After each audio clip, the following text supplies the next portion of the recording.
Hola, hola, buenos días. Hola, buenos días a todos y bienvenidos a esta tercera edición de los Well Connects. Agradeceros ante todo la buena acogida de esta edición y la asistencia a este webinar. Y bueno, como ya os hemos adelantado, en esta nueva sesión online vamos a profundizar en cómo los materiales que usamos para construir los edificios donde vivimos, trabajamos o donde estudiamos y pasamos más del 90% de nuestro tiempo, tienen un impacto directo en nuestra salud y bienestar. Como bueno, la mayoría de vosotros conocéis, la certificación WELL aborda 10 conceptos que se desarrollan de manera muy minuciosa a lo largo de su estándar, y es el concepto de materiales uno de ellos. Su objetivo es muy claro, es reducir la exposición humana, ya sea directa o mediante contaminación ambiental, a aquellas sustancias químicas que pueden afectar a nuestra salud durante la fase de construcción, rehabilitación, de equipamiento o incluso durante la fase de operación y de uso del edificio. Es un concepto bastante extenso que nos plantea diferentes estrategias para conseguir, y se organiza con 3 precondiciones y 9 optimizaciones. La idea es que a lo largo de este Well Connect, bueno, vamos a citar y hablar sobre algunas de estas futures y vamos a profundizar en temas y conceptos relacionados con, bueno, hablaremos sobre el esposoma, bioconstrucción, química de materiales, puntualizaremos también temas sobre el análisis del ciclo de vida, la descarbonización o declaraciones ambientales. Y bueno, para acompañarnos a lo largo de esta sesión, tenemos la suerte de contar con una gran especialista en la materia. Y para ello le voy a ceder la palabra a mi compañero Eduardo, también del equipo ITG Well, que nos va a presentar a la invitada y daremos inicio a la sesión. Nada, muchas gracias Inés. Y otra vez gracias a todos los asistentes por la buena acogida. Yo creo que el tema da mucho de qué hablar. Es muy relevante en la actualidad, no solo por la implicación estética de los materiales, sino energética y sostenible. Y qué mejor que para hablar de esto que Sonia Hernández Montaños perdón, consultora, investigadora, docente y comunicadora de diversos procesos de diseño que mejoran la salud y calidad de vida de las personas, llevando la investigación a la práctica. Ella es directora del posgrado de Arquitectura Saludable y Bioconstrucción del Escola CERT, profesora asociada del Departamento de Construcción del Grado de Arquitectura en la ETSALS y es asesora para entidades públicas y privadas. Y personalmente yo la considero una gran comunicadora, sobre todo por la practicidad y la congruencia de todos sus artículos y divulgaciones. Bienvenida, Sonia. Bueno, muchas gracias Inés y Eduardo por invitarme a participar y realmente por defender, ¿no? por lo que vamos a comentar en esta sesión. Claro, claro, y bueno, para entrar en materia ya me gustaría preguntarte, sobre todo para contextualizar y de modo introductorio, este concepto del exposoma que lo hemos estado escuchando recientemente, y me gustaría que nos compartieras un poco de qué se compone este concepto y cómo está relacionado con los materiales, ¿no? Y la salud y bienestar de las personas, precisamente. Pues no, últimamente parte de la investigación vinculada a las ciencias médicas y las ciencias ambientales está visibilizando que muchas enfermedades que aumentan son de origen no transmisible, ¿no? Los vectores de enfermedad, ¿no? Hasta ahora pues eran pues, contagios y demás, y cada vez aumentan más esas enfermedades de origen no transmisible, y muchas de ellas están atribuidas al ambiente, ¿no? Entonces, el exposoma son todas esas condiciones exteriores, ambientales y no ambientales, porque también forman parte de pautas de vida, ¿no? Y otros condicionantes, pero que afectan a nuestra biología y que tienen incluso la capacidad de modificar nuestra genética, ¿no? Entonces, diremos, bueno, y el diseño arquitectónico, hay que, pues realmente el diseño arquitectónico cada vez tiene más incidencia sobre nuestra salud de manera directa. Es muy difícil porque dentro del mundo de la investigación, ¿no? Pues normalmente se investigan cosas, ¿no? puntuales y realmente las repercusiones son muy grandes y muchas veces cuesta establecer exactamente una causa y efecto.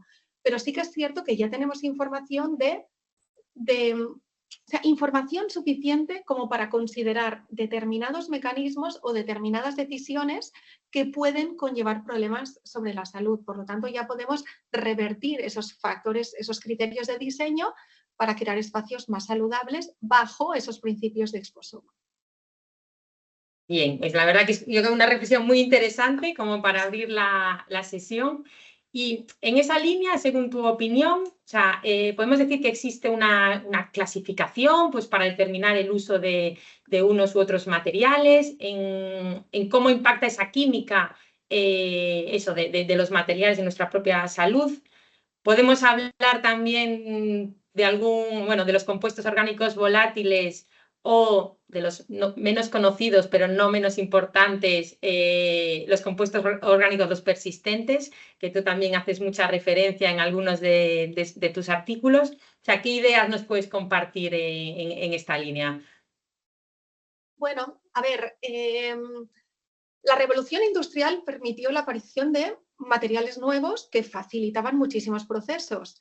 Pero a partir de los años 50 fue también la introducción de la industria química en el sector de la construcción que también permitió que tengamos productos mucho más tecnológicos, de mejor aplicación, en cierta manera más durables, ¿no? O sea, que mejoran incluso pues, ¿no? Pues, la mecánica, ¿no? La puesta en obra. Pero bueno, con el tiempo hemos ido descubriendo que muchos de esos o algunos de esos aditivos que aparentemente mejoran esas propiedades físicas y mecánicas de los materiales tienen repercusiones. Tienen repercusiones sobre el medio ambiente, pero muchas veces el medio ambiente lo vemos como algo lejano, ¿no? Como algo que cuando vas al bosque pues te puede afectar, pero si tú estás en tu casa no. Pero realmente también bajo una visión de One Health, ¿no? Pues está todo relacionado. Y hay muchos de esos compuestos químicos que también tenemos evidencia desde ese estudio de Exposoma que tienen una afectación directa sobre nuestra salud y que algunos de ellos están muy presentes cuando se hacen autopsias, ¿no? En presencias están vinculados a presencia de enfermedades no transmisibles que están en aumento en nuestra sociedad. Por lo tanto, insisto, es difícil establecer causa-efecto, pero hemos de empezar a ponerles cara y ojos. Entonces hemos empezado con los volátiles, ¿no? Los volátiles ya para nosotros, ¿no? Bueno, para una gran parte del sector de la arquitectura y de la construcción, pues entendemos lo que son, pero siguen sin estar bien regulados, en este caso en España. Hay otros países europeos que tienen sus limitaciones, ¿no? Pues debería haber una normalización a nivel europeo como mínimo de esas emisiones volátiles y también entender que hay pues, muchos productos que no están bien etiquetados. Pero bueno, los volátiles más o menos los tenemos ahí supuestamente medio controlados. Pero también el gran problema surge con los persistentes, ¿no? Principalmente pues, los derivados de biocidas, retardantes de llama o productos ignifugantes y los plastificantes. Los plastificantes están detrás, entre otras muchas cosas, también de la generación de microplásticos que tienen una afectación directa sobre el medio ambiente, pero al final también sobre nosotros mismos, ¿no? Porque bueno, pues hay muchas enfermedades tiroideas, ¿no? Hormonales que también pues, tienen una incidencia sobre esa presencia de plásticos y también problemas coronarios y arteriales. Entonces, bueno, pues si conocemos y reconocemos esos ingredientes, podemos tomar decisiones de proyecto que eviten la utilización de esos materiales o que eviten o que elijan otros materiales, pero para eso tenemos que saber qué productos necesitar, conocerlos, sensibilizarnos y desde luego pues no esperar a que haya una norma europea que obligue, porque está en camino, pero todo, ¿no? La normalización siempre suele llegar más tarde del conocimiento. Entonces, el conocimiento ya lo tenemos, pues podemos tomar esas decisiones. Ponerlo en práctica, sí, totalmente de acuerdo. Sí que es verdad, un poco por relacionarlo, bueno, también con las estrategias que plantea Well, sí que es verdad que en su primera precondición, donde limitamos ese uso del amianto, mercurio y plomo, que por suerte en España sí que es verdad que es algo que ya está más, y más interiorizado, pero no podemos olvidar que Well se puede aplicar en cualquier país y también pues, hay países pues, menos desarrollados en este sentido que ya agradecen por lo menos este prerequisito para esas construcciones más saludables, y al mismo tiempo, bueno, eso es una precondición, pero luego en otras precondiciones también empieza a hablar, pues eso, de los bifenilos policlorados, de su alimentación, también del tema del arseniato de cobre cromado, que muchas veces, bueno, ese tratamiento de la madera que está presente en espacios exteriores, desde, bueno, juegos infantiles o pérgolas que se puedan realizar. Pues bueno, un poco destacar que eso, el estándar es algo que ya lo va recogiendo.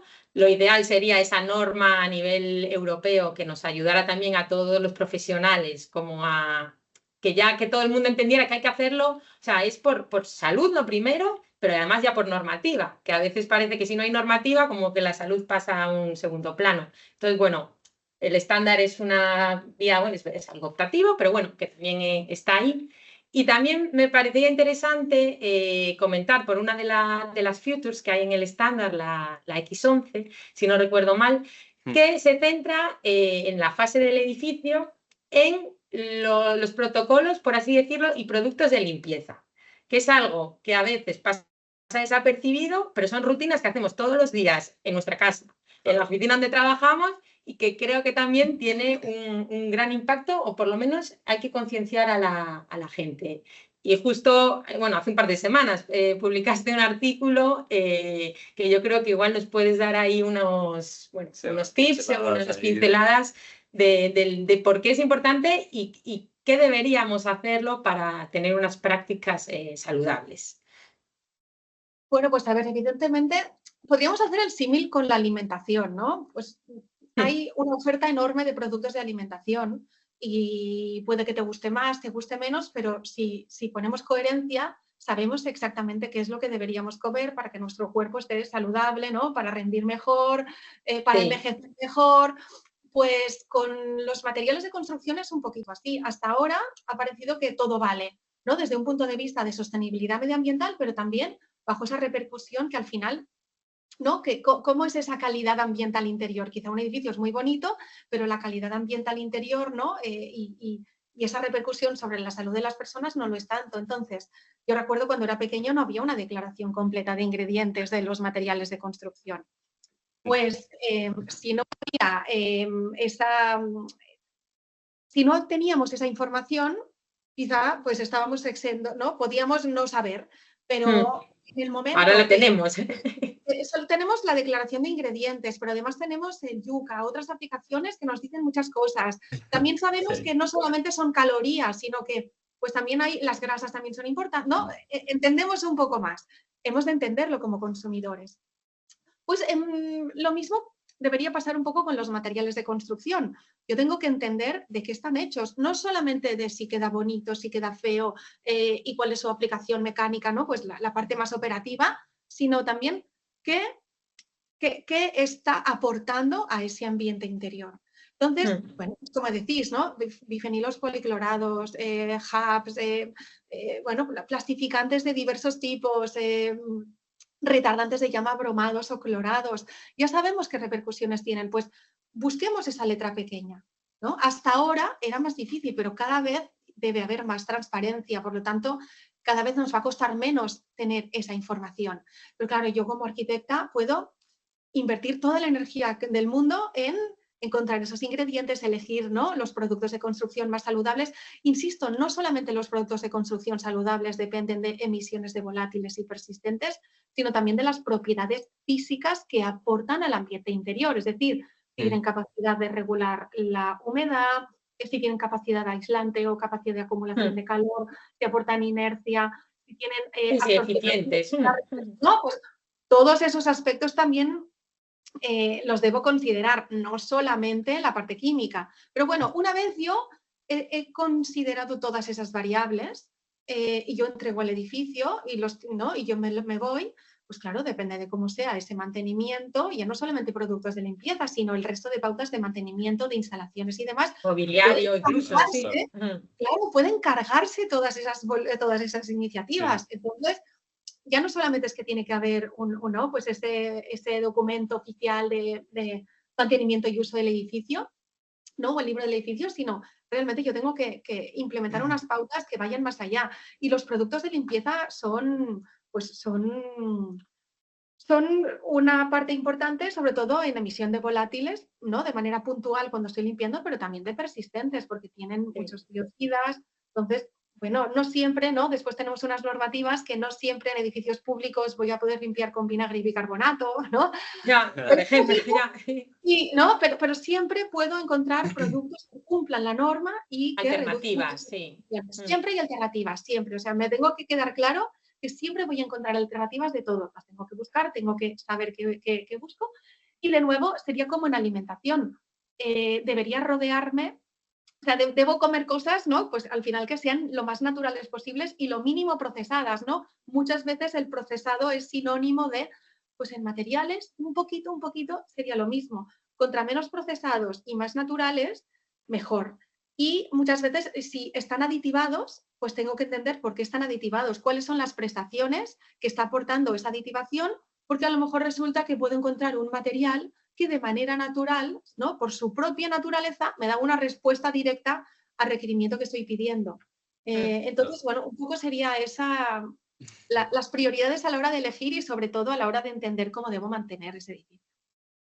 Claro, y ya justo ya estamos tocando el tema de post ejecución de proyecto, ¿no? Ya estamos en una fase de ocupación o sea, traigo a la mesa este concepto de análisis de ciclo de vida porque es qué pasa antes de la elección del material, ¿no? Ya sabemos lo que puede decir la ficha técnica, ¿no? O esta descripción de la que hablábamos, pero ¿qué pasa con ese proceso previo, ¿no? A la elección del material? Y por eso traigo otra vez el concepto de análisis de ciclo de vida de los materiales, para que nos expliques cómo lo entiendes y si lo aplicas en tu proceso de diseño y si está regulado por alguna tipología de edificios, si está regulado en alguna fase si la concepción viene desde el momento cero y no sé si quisieras profundizar un poquito más en eso. A ver, yo personalmente hace 15 años creo que me especialicé, ¿no? Que empecé a especializarme y que, de hecho, estudio arquitectura sana nació en el año 2010.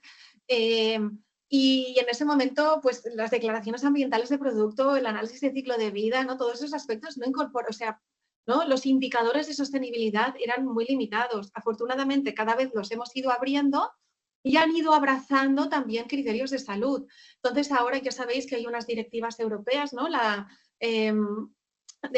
declaración de productos de construcción, se llama así, ahora me he liado, ¿verdad? Que es la declaración de productos de construcción, la directiva de ecodiseño, o sea, tenemos muchísimas normativas que, insisto, cuando algo se normaliza, llega tarde, ¿no? Que nos están diciendo que no solamente están ampliando los indicadores de sostenibilidad medioambiental, o sea, no todo es emisiones de CO2 y kilovatios hora, o sea, hay otros indicadores de eutrofización, ¿no? Claro. Pero dentro de esos indicadores también se incluyen algunos aspectos específicos relativos a la salud, como puede ser materia particulada, radiaciones ionizantes, que no solamente están vinculadas al radón, sino que hay materiales de construcción que tienen ese potencial también de emitir radiación ionizante, y la toxicidad humana vinculada a efectos cancerígenos como no cancerígenos, y ahí estaríamos necesitando impulsar sobre todo esas relaciones exposómicas o vincular más la arquitectura con las ciencias de la salud. Entonces, ahora mismo, bueno, me iniciaba diciendo, ¿no? que hace casi 15 años que estoy especializada en esto y siempre he podido trabajar con materiales que dieran respuesta. Lo que pasa es que ahora, pues cada vez habrá más transparencia, costará menos tener esa declaración de ingredientes, conocer pues ese análisis de ciclo de vida para que yo no tenga que inventarme o aproximar, ¿no? Pues es igual que con la alimentación. Yo ya sé que un brócoli va a ser bueno, ¿no? Y sobre todo si es un brócoli ecológico y es de temporada y es de aquí cerca. Si ya viene de lejos, pues será menos, o sea, será menos bueno. Pues a veces vas a comprar un brócoli y no sabes toda esa información. Pues ahora vamos a tener más información y eso es bueno, pero hemos de saber también qué hacer con esa información y qué decisiones tomar. Efectivamente. Claro. Sí. Porque no siempre todo va a ser perfecto. Entonces, a lo mejor bajo criterios de sostenibilidad medioambiental tendrá unas condicionantes de determinado material, pero me irá bien bajo criterios de salud, o tengo que ver cómo repercute en todo el conjunto. O sea, Sí, buscar un equilibrio al fin y al cabo, ¿no? encontrar ese equilibrio, pero creo que es muy interesante que introduzcamos y seamos capaces de jugar con otros indicadores que no solamente emisiones de CO2, insisto, y consumo energético. Vale, Claro. porque en esa línea sí que, bueno, en cómo abordan las certificaciones de sostenibilidad, ese análisis de ciclo de vida como del edificio en su conjunto, por así decirlo, sí que es verdad que BREEAM o LEED, bueno, pues lo hacen de una manera más concreta, centrándose en el edificio, evalúan ese impacto, bueno, a lo largo de su vida y puedes obtener puntos, por así, Créditos, sí. algunos créditos, por así decirlo. Y WELL es algo que no trata directamente, pero a través de esos materiales y de ese ciclo de vida de los materiales, es esa manera de alinearse indirectamente, sí que prioriza un poco ese efecto en salud y bienestar, pero bueno, o sea, es como, bueno, da un pasito en esa línea por lo que tiene, en lo que se centra, sin analizar todo el edificio, como igual pues LEED y BREEAM sí que hace. Pero que es interesante también, al final los materiales tienen un impacto claro y no Claro. solo lo que comentabas, bueno, pues CO2 y demás. Entonces, bueno, por nada, por dar ahí puntualizar en Claro, ese tema. y en ese sentido, nada más quería preguntarte qué opinabas de estos softwares de cálculo energético, ¿no? Que puedes hacer todo este seguimiento de vida de los materiales, ¿no? Que puede ser un OpenLCA, un CIMA Pro, si estás trabajando en una certificación Passive House, pues el PHPP. Que, bueno, aparte de que estás dándole seguimiento, puedes operar a 50 años o a 100 años, depende de, como decían, los objetivos que tengas y realmente conocer para qué estás metiendo los datos en el programa, ¿no? Porque sí puedes hacer una comparación muy precisa de una construcción de paja, ¿no? Por ejemplo, contra una de concreto, ¿no? Y los resultados van a ser alucinantes. Pero en ese sentido, tú utilizas algún software, lo recomiendas para algún tipo de edificación, es necesario. A ver, los softwares siempre ayudan, pueden facilitar el proceso, pero yo tengo que tener muy claros unos principios básicos, porque me puedo perder con los datos. Con los datos. Me puedo perder con los criterios principales que quiero establecer y necesito jugar muy bien. O sea, es decir, necesitamos datos, es verdad, pero necesitamos priorizar los objetivos. Ya. Si no, puede ser un desastre. O sea, dato por dato, a ver, ahora pondré ejemplos que a lo mejor son muy exagerados, ¿no? Pero yo, por ejemplo, puedo conseguir un edificio Passive House, ¿no? Puede tener un consumo energético cero durante la vida útil del edificio, pero lo puedo a lo mejor haber construido con plástico, con materiales poco saludables, sí. sostenibles, pero bueno, pero los datos, ¿no? De consumo energético en fase de vida útil. Esos perfectos los vas a tener ya. Pues ahí me estaré yendo a un extremo, o sea, no estará equilibrado. Si solo tengo en cuenta otros requerimientos, después también con todo el tema de eficiencia energética, la eficiencia energética en los últimos años la hemos llevado mucho a las instalaciones, ¿no? Los edificios son eficientes cuando están altamente tecnificados y toda esa tecnología también tiene pues una energía gris para entendernos detrás, ¿no? Realmente lo que hemos de implementar es la bioclimática, son los recursos pasivos y de nuevo vamos a los materiales, conocer las propiedades físicas de los materiales de construcción y llevarlas al límite. Y al límite quiero decir entenderlas y utilizarlas al máximo de sus propiedades. Claro. Y entonces, de esta manera yo reduzco la necesidad activa y para la necesidad activa del edificio ya encontraré los mínimos recursos necesarios. O sea, no me sirve de nada hacer un edificio de un muro cristal y después ponerle 800.000 placas solares. O sea, las placas solares en sí mismas no son sostenibles. La producción, ¿no? La gestión. O sea, que al final, hombre, es mejor eso que un combustible fósil, evidentemente, pero no se trata de sustituir una energía por otra. Y ahí yo creo que hemos de recuperar estrategias de diseño arquitectónico y muchos softwares a día de hoy no están pensados para esos atrios bioclimáticos, ¿no? Esas soluciones pasivas. Se fijan más en qué tipo de consumos energéticos pongo para definir qué es saludable, qué es sostenible. Entonces, es sostenible, eficiente, sí. Que es eficiente, ¿no? Pues al final, la eficiencia y sostenibilidad, es que también hay muchas palabras un poco banalizadas, pero bueno, intentemos recuperar, ¿no? Esa trabajabilidad de los materiales, y realmente pues yo creo que los softwares te los tienes que hacer un poco tú para que respondan a estos principios más de la materialidad y menos de las instalaciones. Sí. Sí, justamente tener claros los objetivos, tener criterios sostenidos, principios y buenos conceptos, ¿no? Me traigo o sea, me viene a la mente este concepto de kilómetro cero, ¿no? De optar por materiales locales, ¿no? Contra importados, sí, materiales importados, que a lo mejor y que en la ficha técnica o en la descripción es muy sostenible, pero está haciendo un recorrido de 100 kilómetros para traerlo a la construcción, ¿no? Y en ese sentido, bueno, y para seguir avanzando en la plática, podemos traer el término de bioconstrucción o bioarquitectura, ¿no? Que Sonia es la maestra en este sentido. Maestra no.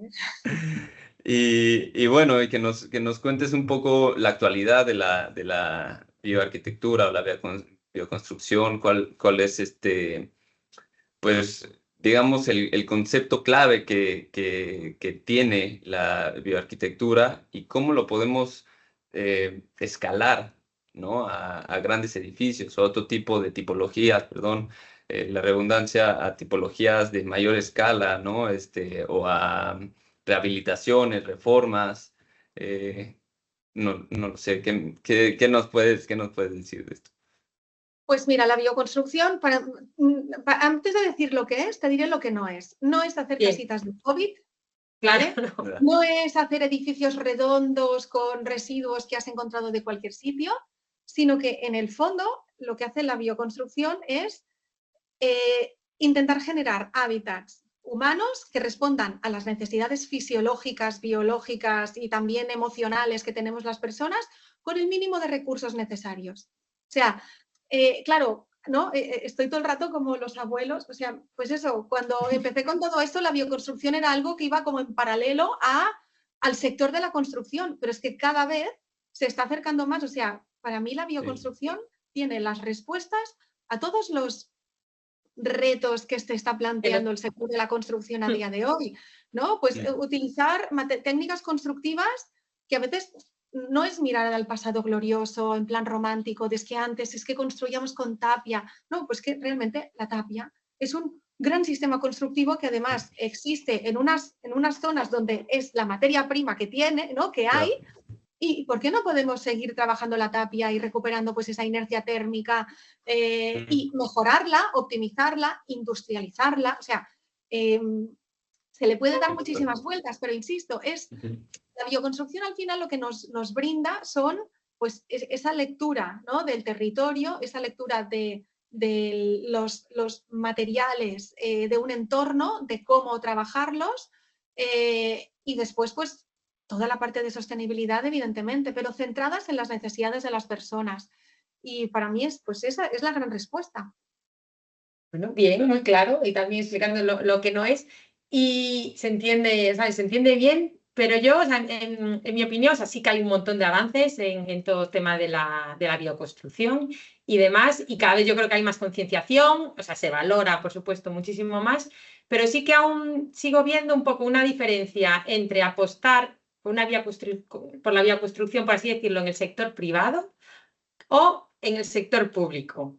¿Cómo ves la acogida de estas soluciones más en aquellos proyectos, bueno, pues de carácter público? ¿Crees que hay avances o cuál es tu pronóstico a medio plazo? Porque yo tengo la sensación de que cuesta siempre un poco más y al final es una pena porque, oye, Está Bueno, ahí, es una opción más, con un gran impacto positivo en las personas. ¿Cómo ves tú esta dualidad? yo creo que estamos avanzando un poquito en paralelo. Por ejemplo, es cierto que una unifamiliar, para decirte algo, una unifamiliar es muy fácil hacerla pues con un sistema de paja, con tierra o con un entramado de madera o con hormigón armado, ¿eh? O sea, la rehabilitación sí que puedes decir cuesta más, pero realmente no, porque muchas veces en rehabilitación cuando destapas encuentras ya unos materiales que tienen unas condiciones muy buenas y lo que tienes que hacer casi es acompañarlos. Vale, Pero bueno, mantener. en cuanto al sector público y privado, yo creo que en el sector público están habiendo muchos avances. Por ejemplo, el IBABI, ¿no? Toda la lectura que hicieron para encontrar cuáles son los materiales y técnicas constructivas propias de las Islas Baleares para darles valor y para potenciar su uso en política pública. ¿Y qué ha surgido de ese interés? Pues proyectos en Ibiza, en Mallorca y demás que están utilizando 100% materiales de las islas y que, por ejemplo, ¿no? Se ha llevado el know-how de otra empresa de la península para poder hacer ladrillos de bloque de tierra comprimida, pero in situ en las islas. Y ese know-how ahora hace que se pueda extrapolar a otros edificios que no son de obra pública. El hecho de que haya este impulso visibiliza Claro, justo. es posible hacerlo, ¿no? Es posible. Y sin ir más allá, construir con madera no necesariamente es bioconstrucción, no necesariamente es saludable, no necesariamente sostenible. Quiero decir, sustituir la madera por el hormigón por la madera y hacer el resto de cosas igual no tiene ningún sentido. No cambia nada, ¿no? Sustituir la madera y entender el material de la madera y acompañar del resto de sistemas constructivos con coherencia, eso sí. Pero bueno, la madera hasta hace poco ni en el sector público ni en el privado querían saber nada. Hasta hace poco, hasta hace 5 o 7 años. Sí, pero sí, últimamente ya es como, ¿no? Proyectos de obra pública que han de ser con madera para tener más puntos. Y el sector privado de promoción de vivienda y demás se está lanzando a la madera. Hace unos años, yo a veces ¿no? hago consultorios, o sea, es que no querían ni oír hablar, o sea, ni se les ocurría. Y ahora la madera sí. Pues de la misma manera que ahora la madera sí, quizás hay otros sistemas, otros materiales que todavía somos reticentes porque somos un sector muy conservador, es verdad, ¿no? Y que los cambios dan miedo, pero por ejemplo ahora yo he tenido la oportunidad de colaborar en la redacción de los nuevos pliegos de condiciones para 11 promociones de vivienda pública en Barcelona, promovidas por Incasol, que es la promotora de vivienda pública de la Generalitat de Cataluña. Y ahí he redactado en la memoria de sostenibilidad y salud algunos aspectos relativos a la salud. Bueno, la memoria de sostenibilidad de salud es, bueno, salud. Que os la leáis. Es bastante revolucionaria porque está priorizando está priorizando una serie de estrategias que van un poco en la línea de encontrar soluciones pues, de bioconstrucción, reducción de plásticos, también aspectos de cronobiología, ¿no? Que no solamente tienen que ver con los materiales, pero que se puede hacer vivienda pública con un presupuesto reducido. Si es que precisamente es lo que decíamos antes. Muchas veces, últimamente en las obras, el presupuesto se te va en instalaciones. Reduzcamos ese presupuesto de instalaciones y hagamos que el diseño arquitectónico dé respuesta. Y ahí encontramos esos equilibrios en el presupuesto y en el fondo una mejora de las prestaciones del edificio y de su durabilidad. Bueno, entonces hay avances, vamos en la buena dirección. Eres optimista, bien. Claro que sí. Fenomenal. Sí, ya que comentabas este ejemplo de Incasol, le pedimos a Sonia que nos presentara 3 proyectos que pudieran contextualizar bien todos los conceptos hablados el día de hoy, y les vamos a presentar 3 proyectos y creo que este no es. Esto, Aquí. Y comparto. Empezamos, vale. A ver qué nos puedes contar de estos proyectos estupendos. Bueno, pues a ver, para ser breves, la Chalmeta es una vivienda, una plurifamiliar, pero de vivienda cooperativa, en la Marina del Prat Vermell, en la zona franca de Barcelona, y yo aquí fui la asesora de bioconstrucción del proyecto, no soy la arquitecta que firma el proyecto, sino que eran Vivas Arquitectos y Pau. Entonces, bueno, la conclusión es que desde el principio Pau Vidal, perdón, estuve acompañando en, pues claro, si es un proyecto de obra social y de vivienda colaborativa, para empezar, la estructura tiene que ser de madera, sí o sí, porque no, pero bueno, haciendo equilibrios en las prestaciones que también quería poner en el edificio, que no hubiera nada de plástico, ¿no? En acabados superficiales, pinturas naturales, cerramientos abiertos a la difusión del vapor de agua, nada de poliestirenos y demás, pues es que no encajaba el presupuesto. Pues al final la estructura fue un esqueleto de hormigón, pero vale. ¿no? Esa reducción de costes, por un lado, nos permitió poder implementar otras estrategias que también tenían que ver con la sostenibilidad y sobre todo con la salud de los espacios resultantes. Entonces, bueno, aparte del proceso participativo, que fue muy interesante porque también pude acompañar a todas esas unidades de convivencia en aportarles cómo vivir después en ese espacio, cómo entenderlo. Hicimos una instalación eléctrica biocompatible para reducir también la exposición a campos electromagnéticos, pues, ¿no? Un poco, si un día te quieres hacer un cambio de instalación eléctrica, entiende cuál es el diseño, ¿no? Cuáles son las intenciones que hay puestas detrás para que puedas seguir esos criterios. Entonces, no sé, fue interesante porque por ejemplo, no tiene una climatización activa, ¿no? Sí que tiene una previsión para poner ventiladores y demás, pero entonces, claro, había un usuario que quería ponerse el aire acondicionado, ¿no? Y era como, bueno, vamos a darle todas las estrategias pasivas que tiene para intentar evitar ponerle esa máquina, porque a lo mejor no sabe que puede ventilar o en qué momentos puede ventilar o que puede ponerse un ventilador o, ¿no? Antes de llegar a esa situación. Entonces, sí, que a veces es más de concienciar también a los usuarios, bueno, y enseñarles un poco, que creo también es trabajo Estaban muy agradecidos de ese proceso, no solamente del proceso participativo como tal, sino de entender cómo funciona el edificio y cómo sus pautas de vida pueden hacer que sea más sostenible y más saludable. Y sacar el máximo partido, que al final es lo que se busca. Sí. No, la verdad que es un proyecto muy, muy interesante. Vamos, cuando estoy viendo en detalle, una maravilla. Sin plástico. Esto, pues, a ver, una vivienda unifamiliar, pues aquí insisto, es más sencillo, pero bueno, aparentemente. Mismos principios. También, claro, pues en este caso es una vivienda de entramado ligero de madera, pero con cerramiento, o sea, con todo el acompañamiento de aislamientos naturales, abiertos a la difusión del vapor de agua. Aquí, por ejemplo, este falso techo de la sala de estar, pues está hecho con arcilla, ¿no? Ahí, muchas veces en las construcciones de madera no tienen inercia, tienen muchísimo aislamiento, pero ¿no? Esto es en Tarragona, bueno, pues necesitamos inercia térmica que nos ayuda a evitar esas oscilaciones térmicas, bueno, aparte de que son materiales también que ayudan a regular la humedad en un ambiente, ¿no? Que está cerca del mar y pues no, yo creo que las construcciones ligeras de madera tienen que acompañarse con elementos que tienen inercia. Entonces aquí hicimos también un ejercicio de cómo implementar la inercia en un sistema como más prefabricado, ¿no? O más industrializado como es la construcción con madera y lo conseguimos a través de placas, bueno, y también todo el acompañamiento a que la madera, ¿no? De acabado superficial pues tenga los sures que no sean sintéticos, ¿no? Barnices no sintéticos, pues barnices naturales, instalación eléctrica, iluminación cronobiológica, bueno, pues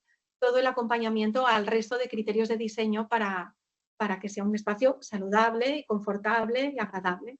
Y una curiosidad que me planteo, por ejemplo, al ser una vivienda unifamiliar, entiendo que los autopromotores, esos clientes, o sea, se involucran mucho en todo el proceso, ¿no? Te vienen ya un poco también con esa base o con esas exigencias, por así decirlo, que es lo que buscan para su hogar, por así decirlo.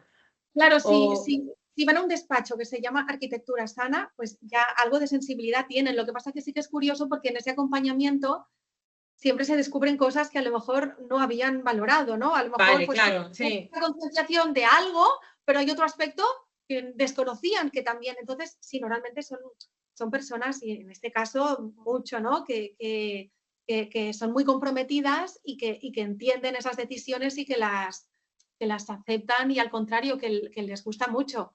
Y apuestan por ellas también, o sea que Sí, Claro, apuestan. sí, Sí, cada sí.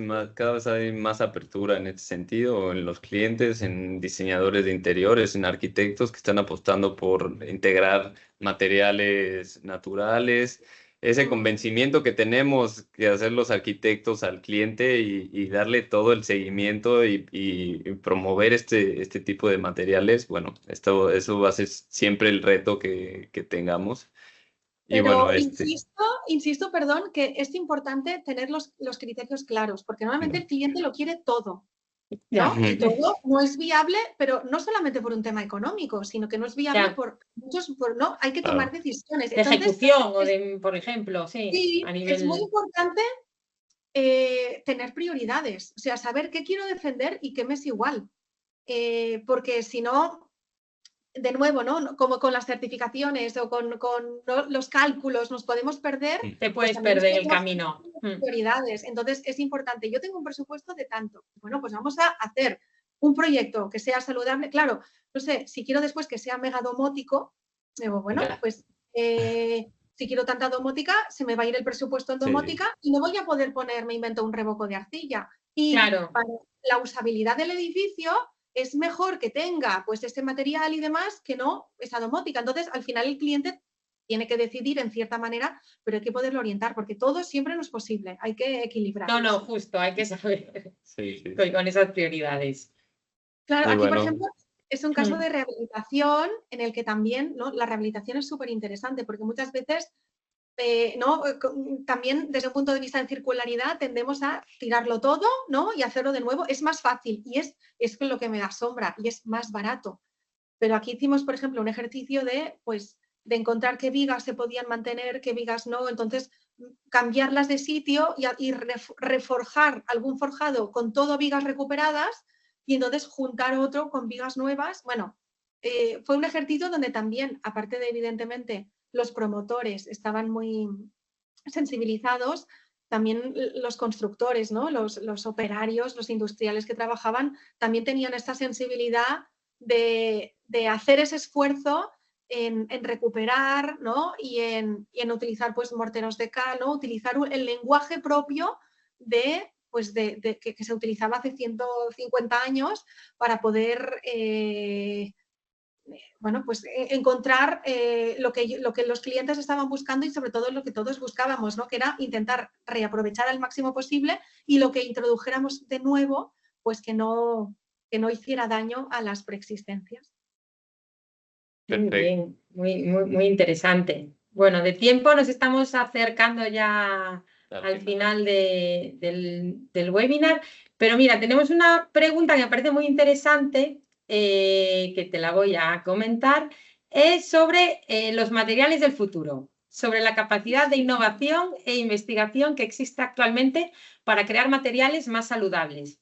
Y comentan, bueno, hay investigaciones en cuanto al uso de raíces para temas de aislamiento, el uso de la cáscara de mejillón o de las algas, por ejemplo, o de la fibra de cáñamo. La línea va en dejar un poco de lado los químicos artificiales, industriales y volver a elementos que proceden de la naturaleza. ¿Puedes comentar algo en este aspecto?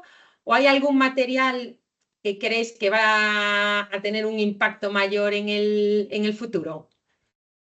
A ver, yo creo que evidentemente todos los que habéis escrito y muchísimos otros más que podemos, si tenemos esa mirada, abrir los ojos y ver nuestro entorno y encontrar recursos por todas partes. Y de hecho ya hay muchísima investigación, mucho I+D realizado con esos materiales. El problema es que después su dificultad es comercializarlos. No hay todavía un interés detrás en su comercialización. Una demanda, ya. Una demanda o, bueno, la parte de comercialización es la que acaba fallando, porque desde la investigación, bueno, yo qué sé, aquí yo estoy en Cataluña, pues hay desde la cáscara de arroz del Tadalebra, residuos vegetales hay aislamientos térmicos realizados con infinitas fuentes naturales, pero después no se comercializan. Entonces, bueno, yo creo que sí que es cierto que con esta directiva de ecodiseño, con el nuevo reglamento de materiales de construcción, sí que se va a impulsar un cambio, pero también al final somos nosotros como usuarios, ¿no? Los arquitectos que somos los que tenemos que apostar por este tipo de materiales. Y si cada vez hay más demanda, pues la industria también, que la industria pobrecita, tiene muchísimo trabajo. O sea, la industria tiene mucho trabajo y lo tiene que realizar rápido y no, bueno, no siempre va con la velocidad que nos gustaría. Pero hay muchísimo trabajo por delante, vamos. Y es que se me ocurren infinitas posibilidades. Infinitas posibilidades. Pero esas posibilidades a lo mejor no pueden ser globalizadas. A lo mejor el I+D sí que es globalizado, pero después el aterrizaje es más local. Yo ahora no quiero, yo qué sé, si en una zona no tengo olivos, pues no puedo utilizar huesos de oliva para hacer no sé qué. O si no hay bambú, no vas a traer bambú del otro lado del mundo para... Claro, pero a lo mejor encuentro un proceso que puede ser replicable para conseguir pues, esos materiales. Pero vamos, que el I+D, o sea, que va a haber una explosión de sistemas constructivos, estoy segura. Muy bien, muy bien, muy bien. Bueno, pues yo creo que así queda respondida la pregunta que nos planteaban. Y bueno, yo creo que ya son -4. La idea era eso, bueno, tener esta conversación, que yo creo que ha sido muy interesante, muy amena. Espero que haya sido también de interés general y vamos, para todos los asistentes. Yo sí que me quedaría con un poco esa idea de que, bueno, estamos en el camino hacia el uso, pues eso, de unos materiales más saludables, con el impacto que puedan tener en toda esta arquitectura que vamos a crear, por así decirlo, pero que creo que también que es como un trabajo que debemos hacer en colaboración, o sea, ya seamos los técnicos, pues nosotros arquitectos, pero también con los fabricantes, eso, con la industria, también un poco con los clientes, que impulsemos esa concienciación de por qué es más interesante construir de esta manera o de esta otra, y que, bueno, un poco entre todos empujemos esta ola de la sostenibilidad y centrándonos también en el tema de materiales. Claro. No sé si tú, Sonia, un poco como cierre, quieres comentar, bueno, un poco cuál sería tu escenario ideal a futuro o, bueno, no sé, vía libre. Creo que estamos viviendo un momento de inflexión que no somos conscientes, pero desde un punto de vista histórico habrá un momento de aquí unos que veremos que esto es un punto de inflexión. Yo creo que, no sé, como en cierta manera acaba todo este periodo de posrevolución industrial, nos hemos dado cuenta de sus consecuencias y estamos revirtiendo hacia otra manera, ¿no? También desde un punto de vista económico, desde muchos aspectos, pero podemos entender el cambio, asumirlo y formar parte activa de él, o podemos ponernos de culo, ¿no? Y sufrir. Entonces, todos esos cambios, bueno, pues yo insisto que los tenemos que vivir con, no sé, como con optimismo, que tenemos la capacidad, ¿no? Está en nuestras manos de revertir cosas que hemos observado que no son del todo positivas y el futuro está en nuestras manos, así que venga, adelante. Muy bien, colaborar y trabajar juntos. Justo, optimistas, nos quedamos con esta reflexión y bueno, pues darle las gracias a todos los asistentes, a ti, Sonia, por haber compartido tu experiencia. Sigámosla en redes, sigámosla en LinkedIn. La verdad es que escribes muy bien porque lo explicas de manera fácil, claro, para es que si no es muy difícil de entender todo, si a nosotros nos gusta, ¿no? Pues se agradece, y toda esa divulgación yo creo que también es muy importante y profesionales que lo hacéis también como tú, pues... Y hay tanto contenido que después nos perdemos, como decía, ¿no? Hay que tener los criterios claros y volver un poco a lo primitivo, a lo esencial. Y bueno, pues nada, muchas gracias a todos. Damos fin al webinar. Gracias y nos vemos en la próxima edición de los Well Connect. Muchas gracias y buen día a todos. Gracias. Eduardo, chao.